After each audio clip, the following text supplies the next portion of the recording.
Selamat pagi, apa kabar pemirsa TVR Parlemen dimanapun Anda berada. Berjumpa lagi dalam program TVR 09 bersama saya Om Hidayat dan juga rekan saya. Tentu saja bersama saya Anggun Oktarini dan pemirsa dalam 30 menit ke depan kami akan sajikan kepada Anda sejumlah berita nasional khususnya dari sudut pandang DPR RI sebagai referensi Anda dalam memahami dinamika politik, hukum, ekonomi, sosial, dan budaya yang ada di Indonesia. Pemirsa TVR Parlemen, inilah TVR 09 selengkapnya.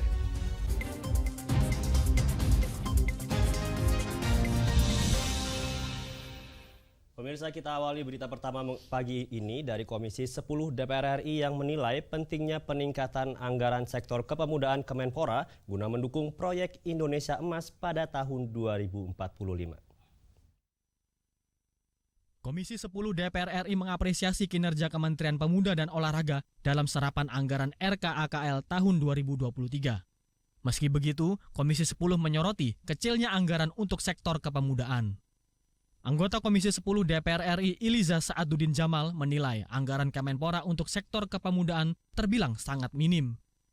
Padahal anggaran itu terhitung krusial untuk mendukung proyek Indonesia Emas tahun 2045. Program kepemudaan memperoleh anggaran 161 miliar rupiah untuk tahun 2024. Jumlah itu tetap sama dengan tahun sebelumnya. Sedangkan program keolahragaan memperoleh 1,49 triliun rupiah. Seharusnya postur anggaran kepemudaan dan keolahragaan tidak terlalu timpang agar target Indonesia Emas dapat terwujud sesuai harapan. Kan namanya Kementerian Pemuda dan Olahraga, harusnya pemudanya pasti menjadi punya target yang lebih besar juga. Tapi anggaran dari tahun ke tahun itu sama gitu, nggak ada perubahannya. Nah, kita berharap karena memang kita kan ingin mewujudkan Indonesia Emas di 2045 nantinya. Pasti punya targetnya ya pemuda, apalagi sekarang kita benar-benar harus memperhatikan, yaitu dengan perhatian anggaran program. Nah, ini yang kita harapkan ya, harus bisa disisir kembali lah untuk program kepemudaan ini menjadi lebih ditingkatkan ke depan. Dan begitu juga tentang persoalan anggaran PON, persiapan PON 2024. Melalui evaluasi anggaran, Kemenpora akan memiliki sumber dana yang optimal untuk meningkatkan prestasi kepemudaan di tingkat internasional. Vincent Danbari, TVR Parlemen, melaporkan. Berita selanjutnya mengenai Komisi 2 DPR RI yang mendorong pemerintah untuk membuat pengaturan pungutan pajak di ibu kota negara yang diharapkan mampu menarik para investor serta memperkuat pemerintah IKN dalam pemungutan pajak. Terkait revisi Undang-Undang Nomor 32 Tahun 2022 tentang Ibu Kota Nusantara atau IKN, Komisi 2 DPR RI mendorong penguatan pemerintahan melalui penarikan pajak. Hal itu sekaligus menjawab pandangan akademisi yang menyebut pemerintah tidak dibenarkan memungut pajak di IKN. Alasannya karena tidak adanya pemimpin yang dipilih oleh rakyat. Anggota Komisi 2 DPR RI Gus Pardi Gaus berpendapat perlu ada solusi terbaik untuk dituangkan dalam revisi Undang-Undang IKN. Sehingga aturan yang dibuat mampu menarik para investor serta memperkuat pemerintahan IKN dalam pemungutan pajak. Rugilah negara, rugilah rakyat, di mana investor pada berdatangan tetapi kita tidak bisa memungut pajak. Apa yang perlu dilakukan? Nah, dalam rangka merevisi undang-undang ini bahagian juga dalam rangka untuk melakukan penguatan terhadap IKN, penguatan terhadap bangsa dan negara, penguatan terhadap pemerintah. Nah, oleh karena itu saya mempertanyakan kira-kira apa solusinya supaya taruhlah dalam prinsip-prinsip pemerintahan itu adalah sesuatu yang beliau sampaikan tidak boleh memungut pajak. Saya mempertanyakan tadi solusinya apa? Apakah ada terobosan hukum yang bisa kita lakukan? Ibu Kota Nusantara memiliki pemerintahan khusus dengan tata kelola yang berbeda dengan pemerintahan di daerah lain. Otorita IKN akan menjalankan peran pemerintah daerah dengan kriteria kekhususan tertentu. Rifki, TVR Parlemen melaporkan. Kita beralih ke Komisi 6 DPR RI yang berharap penyertaan modal negara atau PMN bagi ID Food dapat memperkuat ketahanan pangan. Informasi selengkapnya akan kami hadirkan usai jeda berikut ini. Untuk itu tetaplah bersama kami di TVR 09.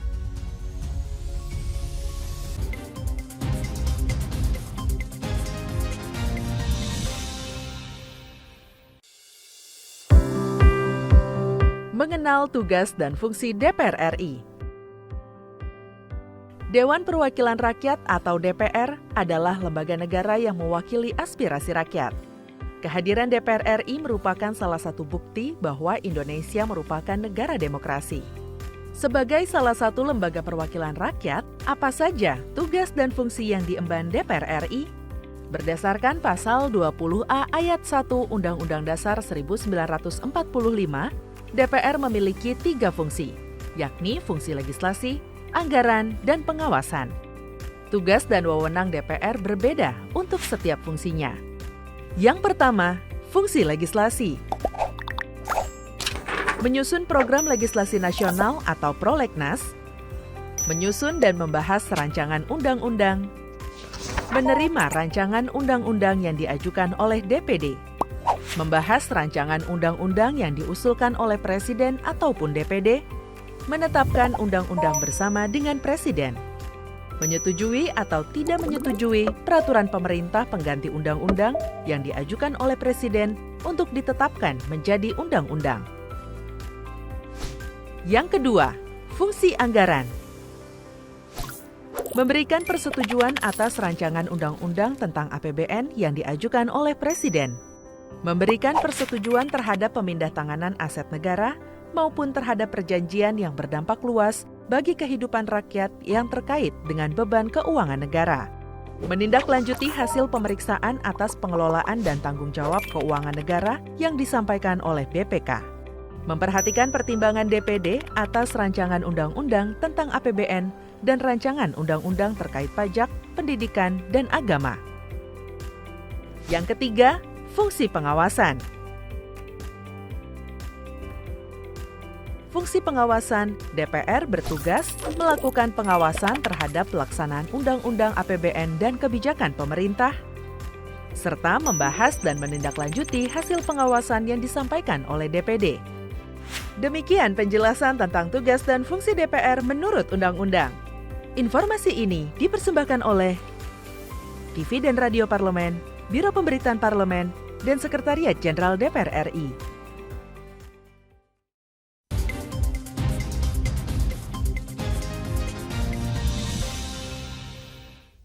Kembali di TVR 09. Dalam rangka mengatasi permasalahan pangan yang terjadi di Indonesia, Komisi 6 DPR RI mendorong ID Food untuk bersinergi dengan kementerian dan lembaga terkait melalui program prioritas di bidang pangan. Induk Holding BUMN Pangan PT Raja Wali Nusantara Indonesia atau ID Food mengusulkan penyertaan modal negara sebesar 832 miliar rupiah pada tahun anggaran 2024. Dana itu akan digunakan untuk merealisasikan proyek ID Food dalam memperkuat ekosistem dan mendukung ketahanan pangan nasional. Terkait hal itu, anggota Komisi 6 DPR RI Muslim menyebutkan ID Food perlu bersinergi dengan kementerian dan lembaga terkait melalui program prioritas di bidang pangan. ID Food diharapkan dapat memberikan solusi atas permasalahan pangan yang terjadi di Indonesia. Artinya harus bersinergi dah apa yang dilakukan ID Food ini. Jadi tidak hanya program sifatnya tiba akal, tiba waktu. Artinya nanti bikin lagi, akhirnya apa? Ini sering terjadi akhirnya menjadi barang-barang mangkrak. Nah, akhirnya membebani APBN dan tentu yang merugikan masyarakat dan juga negara dalam hal ini kan. Tentu kita berharap ID Food ini di bawah Pak Fran ini harus betul-betul terintegrasi dengan semua kementerian lembaga dan target program yang diharapkan harus betul jelas. Melalui PMN, ID Food akan membangun cold storage dengan kapasitas 5.000 ton untuk memperpanjang umur simpan komoditas pangan. Ditambah revitalisasi pabrik untuk mendukung swasembada gula sesuai dengan Perpres nomor 40 tahun 2023. Pembangunan cold storage diperkirakan menghasilkan dampak ekonomi hingga 1,4 triliun rupiah. Sementara revitalisasi pabrik gula diperkirakan membawa dampak sosial ekonomi. Di antaranya, melalui kepastian off-taker tebu sebanyak 900.000 ton dengan estimasi nilai mencapai 2,7 triliun rupiah. Andini dan Ridwan, TVR Parlemen melaporkan. Berita selanjutnya dari Badan Anggaran DPR RI yang berharap APBN 2024 dapat berfokus pada penyelesaian program infrastruktur yang masih berjalan serta masalah kesehatan dan juga pendidikan. Undang-Undang Anggaran Pendapatan dan Belanja Negara tahun anggaran 2024 resmi disahkan. Badan Anggaran DPR RI berharap APBN 2024 dapat mendorong terciptanya transformasi ekonomi melalui penuntasan proyek infrastruktur nasional. Anggota Badan Anggaran DPR RI Wihadi Wiyanto mengungkapkan proyeksi APBN 2024 berfokus pada penyelesaian program infrastruktur yang masih berjalan. Selain infrastruktur, APBN 2024 juga menyasar penyelesaian masalah kesehatan, pendidikan, serta keberlanjutan pembangunan ibu kota Nusantara. Kita melihat memang di sini ada program-program yang lebih banyak kepada masyarakat, yaitu masalah parlinsos, masalah kesehatan, dan masalah pendidikan. Ini adalah konsentrasi daripada Presiden Jokowi, yang dimana tentu juga masalah infrastruktur masih ada. Tapi kalau kita melihat penuntasan daripada program infrastruktur ini kan tahun ini. Nah, kemudian juga di situ juga ada program untuk anggaran IKN. Nah, ini adalah penuntasan daripada program-program yang memang dianggarkan di tahun 2024 ini. Lebih lanjut, Wihadi menambahkan sejumlah pemberian penyertaan modal negara kepada BUMN seharusnya dapat membantu penyelesaian program strategis nasional. Tentunya, hal itu perlu didukung kemampuan pengelolaan bisnis yang efisien dan produktif. Aditya dan Julian, TVR Parlemen melaporkan. Kita beralih ke berita selanjutnya mengenai Komisi 11 DPR RI yang mendorong pemerintah untuk membuat regulasi di platform jual beli online sehingga e-commerce tidak menjadi pasar bebas yang dapat mematikan produk UMKM. Pemerintah akan mengeluarkan kebijakan transaksi jual beli melalui platform e-commerce dalam Peraturan Menteri Perdagangan Nomor 50 Tahun 2020. Di dalamnya tertuang ketentuan perizinan usaha, periklanan, pembinaan, dan pengawasan pelaku usaha dalam perdagangan melalui sistem elektronik. Anggota Komisi 11 Melkias Markus Mekeng mengatakan keberadaan e-commerce merupakan sesuatu yang tidak dapat dihindari. Seiring dengan perubahan zaman, pemerintah perlu membuat regulasi untuk membatasi serbuan produk dagangan di platform jual beli online, termasuk membatasi harga jual yang kompetitif, sehingga e-commerce tidak menjadi pasar bebas yang dapat mematikan produk UMKM. Pemerintah harus menggelontorkan anggaran, mensupport platform-platform yang membuat pendidikan atau membuat sistem tentang pembukuan. Jadi si UMKM itu sudah harus membukukan dengan benar, sehingga neracanya benar, income statement-nya juga benar. Jadi pada saat dia membutuhkan tambahan modal untuk modal kerja atau untuk investasi, mereka juga sudah melakukan digitalisasi melalui lembaga-lembaga keuangan yang resmi, misalnya perbankan, nasional, BPR, atau bank-bank yang lainnya. Ini kan banyak juga startup-startup yang melakukan kegiatan edukasi dan penjualan sistem pembukuan segala macam juga banyak yang tutup. Nah, ini pemerintah harus masuk ke dalam situ. Sejatinya Indonesia terbuka dengan eksistensi e-commerce di dunia digital. Namun, Indonesia perlu mengantisipasi dampaknya. Pasalnya, kini banyak pasar konvensional yang tutup akibat faktor murah dan mudah yang ditawarkan e-commerce. Andri, TVR Parlemen, melaporkan. DPR RI menyoroti mengenai tren kenaikan harga beras yang sedang terjadi akhir-akhir ini. Pemerintah diminta bergegas mengantisipasi kenaikan ini dengan melibatkan seluruh lembaga yang berkaitan dengan stabilisasi pangan. Informasinya akan kami hadirkan sesaat lagi. Untuk itu tetaplah bersama kami di TVR 09.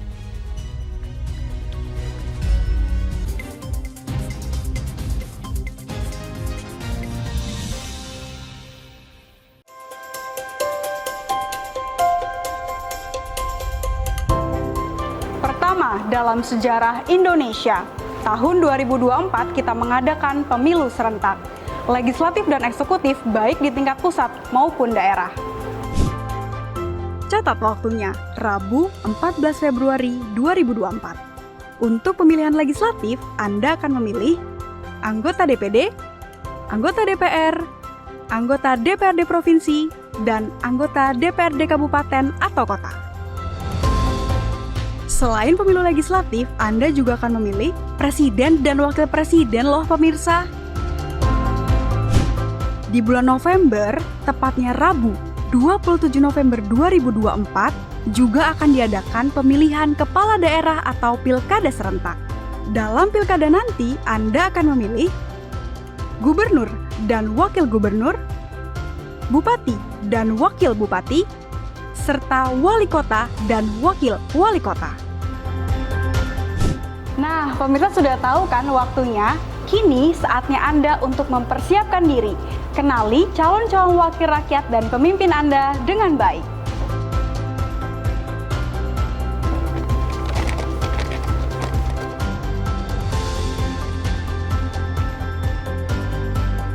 Jangan sampai kesempatan untuk memilih calon wakil rakyat dan pemimpin Anda terlewat begitu saja. Ayo ramaikan pesta demokrasi pemilu 2024 dengan meriah. Demi masa depan bangsa Indonesia.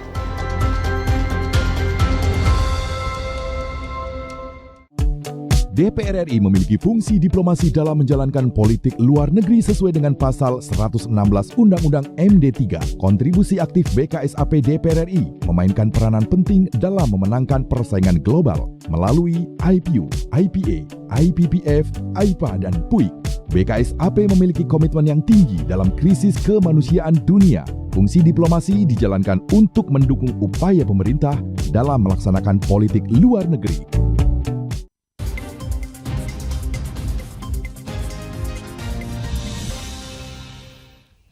Kembali di TVR 09. Kenaikan harga beras ini sudah terjadi sejak awal Agustus lalu. Dan di sini fenomena El Nino serta faktor logistik dan juga spekulan beras dinilai menjadi faktor penyebab terjadinya lonjakan harga beras di pasaran. Dan misal oleh karena itu DPR RI berharap pemerintah untuk membuat strategi khusus agar harga beras tidak terus melonjak sehingga semakin mempersulit perekonomian masyarakat. Untuk mengetahui informasi selengkapnya pemirsa, mari kita simak laporan mendalam yang telah dihimpun oleh tim redaksi TVR Parlemen dalam segmen editorial Parlemen berikut ini.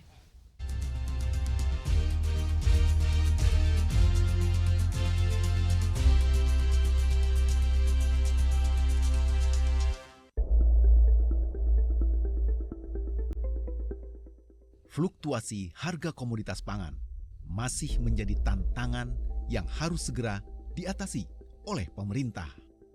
Pasalnya, saat ini disparitas harga pangan masih terjadi di sejumlah daerah di Indonesia. Salah satunya komoditas beras. Upaya pemerintah menurunkan harga beras yang melonjak sejak bulan lalu belum membuahkan hasil. Operasi pasar, impor beras besar-besaran, dan bantuan pangan ke rakyat kecil belum ampuh meredam kenaikan harga bahan pokok ini. Hingga hari ini, harga beras di pasaran masih tinggi. Berdasarkan data Badan Pangan Nasional, rata-rata harga beras premium nasional naik 1,15%. Dalam sehari menjadi Rp14.920 per kilogram. Secara bulanan, kenaikan 7,64% atau Rp1.060 dibandingkan bulan lalu Rp13.860 per kilogram. Selain El Nino, faktor logistik dan spekulan beras juga menjadi faktor penyebab terjadinya lonjakan harga beras di pasaran. Sejumlah negara Asia yang biasanya menjadi produsen beras mulai membatasi ekspor, sehingga mengganggu persediaan logistik dan distribusi beras di Indonesia. Bahwa ada faktor El Nino ya ada, tapi ini lebih kepada faktor logistik. Kenapa faktor logistik? Karena memang hampir semua negara di Asia itu menahan produknya untuk tidak keluar, jadi tidak ekspor. Nah, kemudian juga harga-harga ini juga ada permainan dari spekulan. Pemerintah punya pekerjaan rumah berat dalam mengatasi kenaikan harga komoditas pangan paling dicari di Indonesia ini. Diperlukan solusi jangka pendek dan jangka panjang dalam menyelesaikan persoalan tersebut. Untuk menekan tingginya harga beras, diperlukan monopoli dan keseriusan dari para pembuat kebijakan. Monopoli pangan harus dilakukan sebagai bentuk intervensi dan upaya pemerintah membuat harga beras kembali normal. sinergi, dan koordinasi lintas sektor juga menjadi kunci dalam mengoptimalkan tata kelola pangan nasional. Pemerintah harus memonopoli urusan pangan, nggak ada kata lain. Ketika pemerintah tidak menguasai stok, maka hukum dagang berlaku. Siapa yang punya barang itu yang mengendalikan harga. Hari ini pemerintah nggak punya stok. Karena apa? Kewenangannya tidak diberikan sepenuhnya kepada Bulog, kepada Badan Pangan untuk menyerap itu semuanya. Oleh karena itu, selama tidak ada monopoli terkait dengan kebutuhan pangan, batu bahan pangan dari kita dan diserahkan ke swasta, selamanya harga akan seperti ini. Kalau jangka pendek, ya nggak ada cara lain, Mas. Operasi pasar. Ujungnya dari operasi pasar apa? Hilang stok pemerintah, nggak ada. Akhirnya ujungnya impor lagi. Kementerian Perdagangan justru harus berkoordinasi dengan Kementerian Teknis, khususnya apalagi di bidang pangan. Yang ini sangat memungkinkan bahwa Kementerian Perdagangan sebagai pintu keluar dan masuk mampu untuk menjadi trigger agar Kementerian Teknis dapat memproduksi sesuai dengan permintaan. Jangan pula karena tidak ada koordinasi yang baik antar Kementerian Teknis di bidang pangan dengan Kementerian Perdagangan, pada akhirnya impor menjadi instrumen utama, bukan produksi yang menjadi instrumennya. Akhirnya apa? Impornya semakin besar, produk dalam negerinya semakin kecil. Sementara pada sisi lain pertumbuhan konsumsinya terus meningkat. Sebagai negara dengan konsumsi beras global terbesar keempat di dunia, rata-rata konsumsi masyarakat Indonesia mencapai 35,3 juta metrik ton setiap tahunnya. Melonjaknya harga beras tentu tidak boleh terus dibiarkan. Kondisi ini tidak hanya mencekik keuangan masyarakat kecil, tetapi secara perlahan akan mengganggu stabilitas perekonomian nasional. Jurus jitu pemerintah untuk memukul mundur harga beras ke posisi semula sangat dinanti semua pihak. Tentunya, sistem kebut semalam bukan solusi mengurai semua persoalan ini. Perlu kebijakan yang komprehensif dalam menjaga tata kelola pangan dan rantai distribusi, agar harga komoditas pangan di Indonesia tetap stabil, tak tergoyahkan dalam kondisi apapun.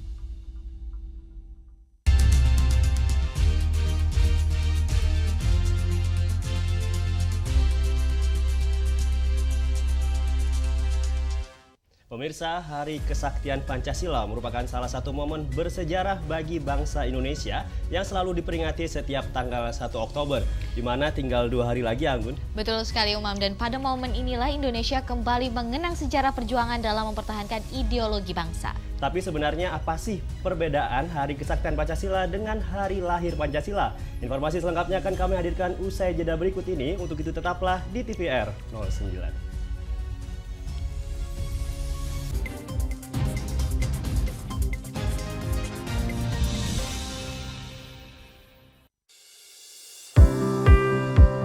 Mengenal tugas dan fungsi DPR RI. Dewan Perwakilan Rakyat atau DPR adalah lembaga negara yang mewakili aspirasi rakyat. Kehadiran DPR RI merupakan salah satu bukti bahwa Indonesia merupakan negara demokrasi. Sebagai salah satu lembaga perwakilan rakyat, apa saja tugas dan fungsi yang diemban DPR RI? Berdasarkan pasal 20A ayat 1 Undang-Undang Dasar 1945, DPR memiliki 3 fungsi, yakni fungsi legislasi, anggaran, dan pengawasan. Tugas dan wewenang DPR berbeda untuk setiap fungsinya. Yang pertama, fungsi legislasi. Menyusun program legislasi nasional atau prolegnas, menyusun dan membahas rancangan undang-undang, menerima rancangan undang-undang yang diajukan oleh DPD, membahas rancangan undang-undang yang diusulkan oleh Presiden ataupun DPD, menetapkan undang-undang bersama dengan Presiden, menyetujui atau tidak menyetujui peraturan pemerintah pengganti undang-undang yang diajukan oleh Presiden untuk ditetapkan menjadi undang-undang. Yang kedua, fungsi anggaran. Memberikan persetujuan atas rancangan undang-undang tentang APBN yang diajukan oleh Presiden. Memberikan persetujuan terhadap pemindahntanganan aset negara maupun terhadap perjanjian yang berdampak luas bagi kehidupan rakyat yang terkait dengan beban keuangan negara.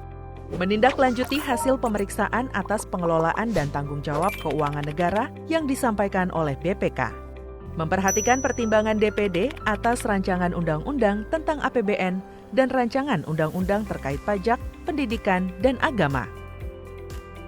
Yang ketiga, fungsi pengawasan. Fungsi pengawasan, DPR bertugas melakukan pengawasan terhadap pelaksanaan Undang-Undang APBN dan kebijakan pemerintah, serta membahas dan menindaklanjuti hasil pengawasan yang disampaikan oleh DPD. Demikian penjelasan tentang tugas dan fungsi DPR menurut Undang-Undang. Informasi ini dipersembahkan oleh TV dan Radio Parlemen, Biro Pemberitaan Parlemen, dan Sekretariat Jenderal DPR RI.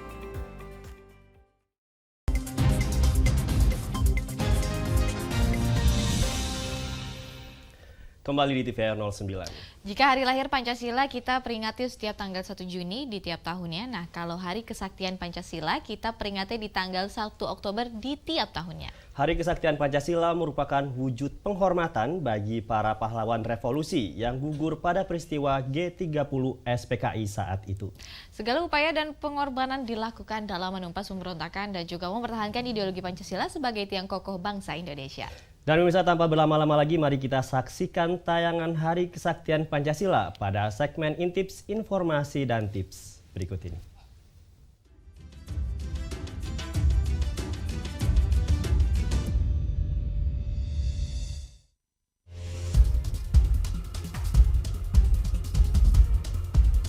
Pemirsa, tanggal 1 Oktober setiap tahunnya kita peringati sebagai Hari Kesaktian Pancasila. Pasti masih banyak yang bingung nih, apa sih bedanya Hari Kesaktian Pancasila dengan Hari Lahir Pancasila? Hari Lahir Pancasila kita peringati setiap tanggal 1 Juni di tiap tahunnya. Ini bermula ketika Insinyur Soekarno pertama kalinya menyatakan Pancasila sebagai dasar negara pada 1 Juni 1945 dalam pidatonya di depan BPUPKI. Lalu, Pancasila diresmikan menjadi dasar negara Indonesia dalam pembukaan Undang-Undang Dasar 1945 pada tanggal 18 Agustus 1945. Itulah mengapa tanggal 1 Juni diperingati sebagai Hari Lahir Pancasila setiap tahun di Indonesia.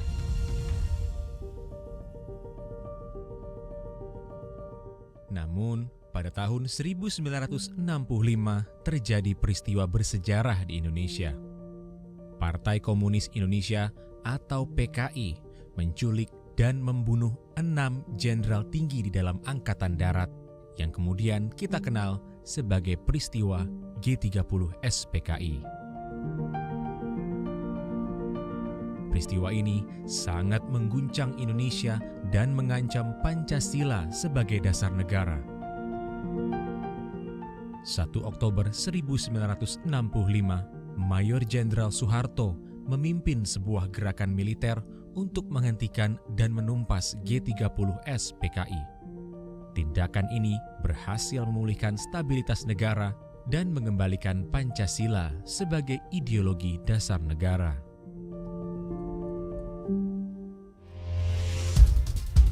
Dan itulah mengapa 1 Oktober kita peringati menjadi Hari Kesaktian Pancasila. Menjadi hari peringatan untuk menghormati peran dan pengorbanan para pahlawan yang berjuang menjaga Pancasila dan integritas negara.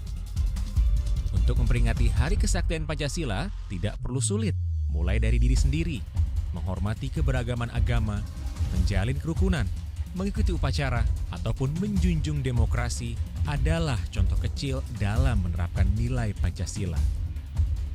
Selamat memperingati Hari Kesaktian Pancasila.